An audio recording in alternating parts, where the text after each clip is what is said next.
आदिवासी कार्यालयामध्ये आंदोलनाकरिता विद्यार्थी आणि विद्यार्थिनी दोन्ही आहेत. तर आता आपल्यासोबत काही विद्यार्थिनी आहेत, आपण त्यांच्याशी थेट बोलणार आहोत. कारण मुली इथे जेव्हा आंदोलनाकरिता बसलेल्या आहेत, त्यांना स्वतः परस्पर जो त्रास होतो आहे हे सविस्तर आज आपण त्यांच्याकडून जाणून घेणार आहोत. काय सांगाल, आज आपण इथे आंदोलनासाठी आहेत, कुठल्या गोष्टींना तुम्हाला सामोरे जावं लागतं, कुठले प्रश्न तुमच्या पुढे येतात? माझं नाव प्रतिमा रसकुल्ले. मी वर्धेची स्टुडंट आहे. जेव्हा आम्ही फर्स्ट डे आलो इथे, तेव्हा गेटला त्यांनी बॅरिकेड लावले होते. तर आम्ही कसं तरी आतमध्ये आलो. काही मुली आमच्या 3 ते 4 तास पाण्यामध्ये उभ्या होत्या. तरी मॅडमला आम्ही रिक्वेस्ट केली की तुमच्या पाया पडतो मॅम, प्लीज आम्हाला.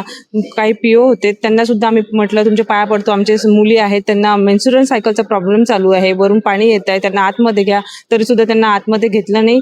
आणि मग त्यानंतर मुलींना वॉशरूमला जायचं होतं. ह्या बेसिक नीड्स असतात मुलींच्या की. आणि त्यानंतर त्यांनी गेट लावून दिले आणि वॉशरूमला पण जाऊ नाही दिलं. त्यानंतर मुली म्हणत होत्या की आम्हाला काही कंट्रोल नाही होत आहे, आम्ही कसं करू, रडत होत्या मुली अक्षरशः.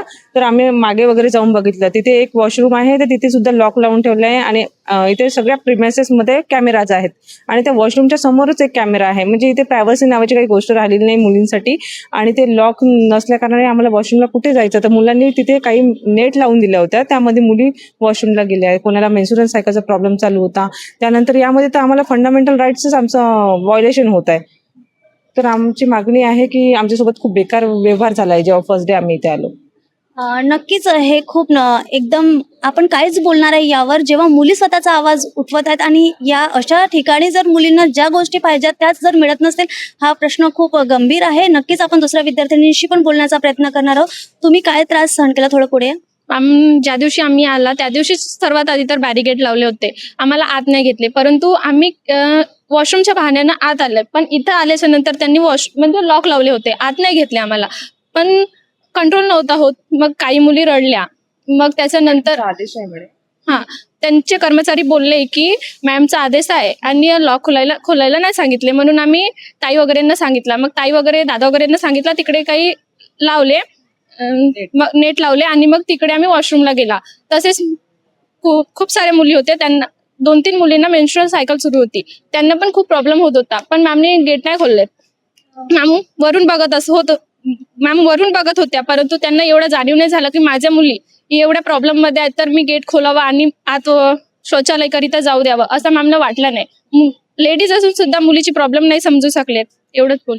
मला सांगा, जेव्हा हे सिच्युएशन त्या क्षणी होती, त्या क्षणी तुम्ही हे कोणापुढे मांडलं आणि त्यांनी काहीतरी त्यावर सोल्युशन दिलं?